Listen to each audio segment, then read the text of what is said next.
The movie begins with a man walking out of prison after 16 long years.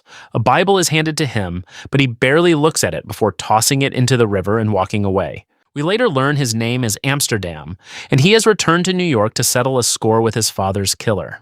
But to understand all of this, we have to go back 16 years. Back then, he was just a kid. His father, priest of Vallon, wasn't your average turn-the-other-cheek type of priest. This man carried a blade and led the Dead Rabbits, an Irish gang just trying to survive in a city that treated immigrants like expired milk. And their main problem was Bill the Butcher. Bill believed New York belonged only to people born there. One day, the tension finally explodes, and the two gangs meet in the streets, fighting for total control of the 5 points. In the middle of all the chaos, Amsterdam watches Bill kill his father. With his final breath, Priest Vallon whispers a few words to his son. Finish it. And in that moment, the little boy decides he will avenge his father. Amsterdam manages to escape Bill's men and hides the blade used to end his father's life. But he's eventually captured and locked away. 16 years in prison with nothing but time, anger, and a very clear to-do list. Back in the present, Amsterdam retrieves the same knife Bill once used. You don't remember me, do you? That's the one tried to help you. No one recognizes him anymore, except Johnny, his childhood friend. Johnny tells him he searched everywhere, convinced Amsterdam was dead. Amsterdam smiles and reveals that he's been in prison all this time. As they walk through the city, Johnny explains that Bill now has complete control over the 5 points, and every gang and criminal pays tribute to him. When Amsterdam asks about the Dead Rabbits, his father's old gang, Johnny quickly warns him that even mentioning that name could get him into serious trouble. A few days later, Johnny introduces Amsterdam to Bill, and without much thought, Bill lets him join the gang. What shocks Amsterdam the most is seeing his father's former allies now working under Bill. The next day, Amsterdam walks the streets alongside Bill, and that's when he learns about the annual festival Bill throws to celebrate his victory over the Dead Rabbits. And Amsterdam decides this will be the day he gets his revenge. Later, he bumps into Jenny on the street, and just like that, he realizes she's stolen his locket. Frustrated, he chases her onto a bus and watches as she skillfully steals from a man distracted by her stunning appearance. Jenny is a professional thief, smooth, fearless, and allergic to honest work. She's so good that she disguises herself as a maid to rob wealthy homes, and no one suspects a thing. Amsterdam follows her off the bus and confronts her. She plays dumb at first, but when he asks again, she puts a knife to his neck and threatens to kill him. Amsterdam doesn't flinch. He dares her to do it. Go on, then. Give me back my medal. This scares her, so she opens her shirt, revealing she's basically stolen lockets from everyone in the city. Amsterdam takes his locket back and starts flirting with her. The two grow close, but things get complicated when Johnny also falls for Jenny. Later, Amsterdam and Johnny attend the annual mission dance, and Jenny is selected as queen. She's asked to choose a partner for the dance. Johnny is confident she'll choose him, but she chooses Amsterdam instead. Our queen has chosen. Johnny's face goes pale and he gets upset. As Jenny dances with Amsterdam, he asks her why she picked him instead of Johnny. Jenny simply tells him she doesn't want Johnny. I didn't want him. Johnny walks outside in disappointment. What he does next changes everything. Watch till the end so you don't miss the twist. We're on a mission to hit 1,000 subscribers, so hit like, leave a comment, and subscribe. Amsterdam continues earning Bill's trust, even helping him with the corrupt dealings of politician William Tweed. That night, Bill takes his gang to watch a play. When the show ends, they start throwing fruit at the actors. Suddenly, a man bursts forward with a pistol aimed at Bill. Amsterdam reacts instantly, pushing the attacker to the ground, but the gun fires and the bullet tears into Bill's shoulder. Amsterdam wrestles the weapon free and shoots the attacker. As the man lies dying, Bill kneels beside him, demanding to know who sent him. Instead of answering, the man makes his peace with God. I think he's making his peace with God.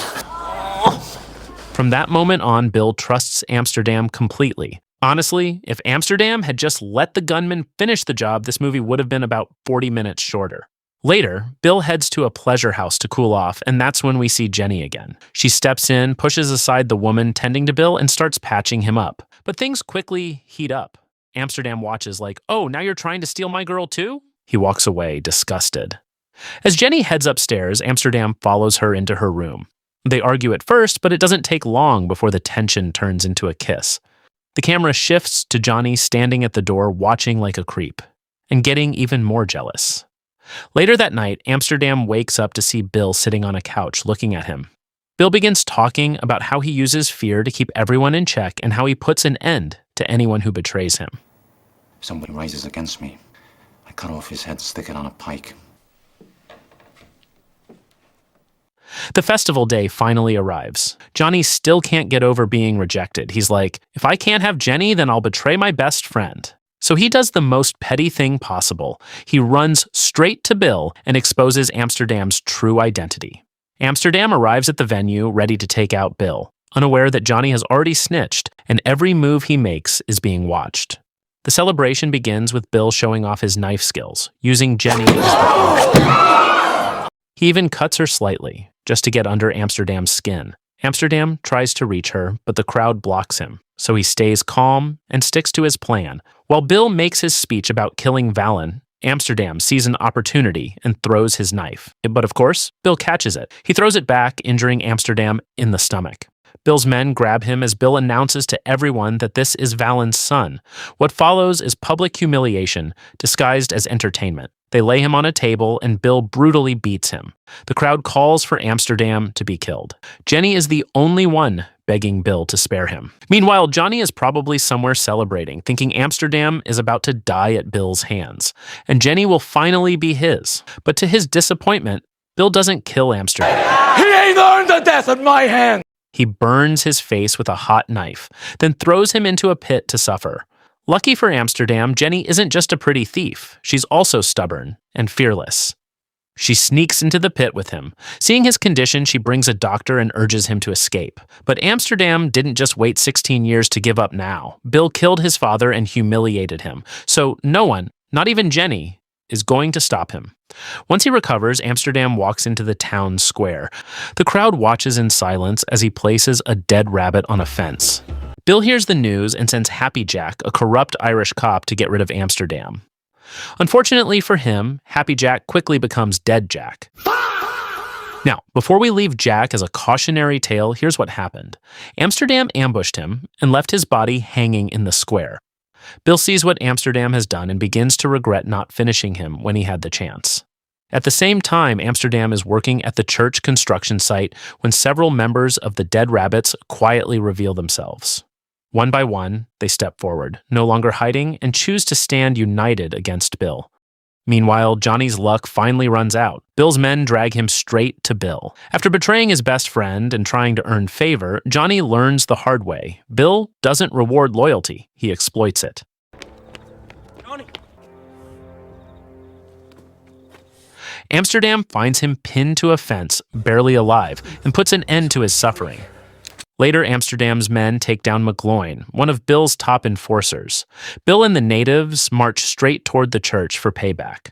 But they're surprised to find Amsterdam and the Dead Rabbits already waiting. Bill is wise enough not to act. Instead, he resorts to threats and promises to come back. Who would have known that this small standoff would make headlines? Amsterdam takes advantage of this to meet William Tweed. He presents Tweed with a plan to defeat Bill's influence. He asks him to back the candidacy of Monk McGinn for sheriff, and he agrees. On election day, Amsterdam proposes a ruthless strategy. His men track down those who have already voted, shave off their beards and hair to disguise them, and send them back to vote a second time. Because of this, Monk McGinn wins the election and Bill's influence starts evaporating fast. Bill, of course, doesn't take it well, so he kills Monk McGinn.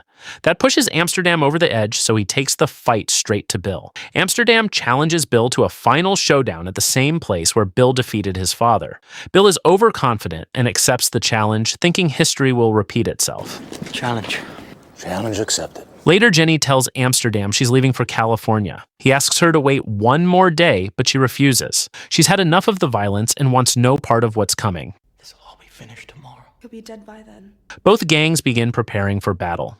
But before they can fight, the city explodes into chaos. The Civil War draft riots erupt, and Union soldiers are deployed against the rioters. Just as the gang battle is about to begin, an explosion erupts nearby.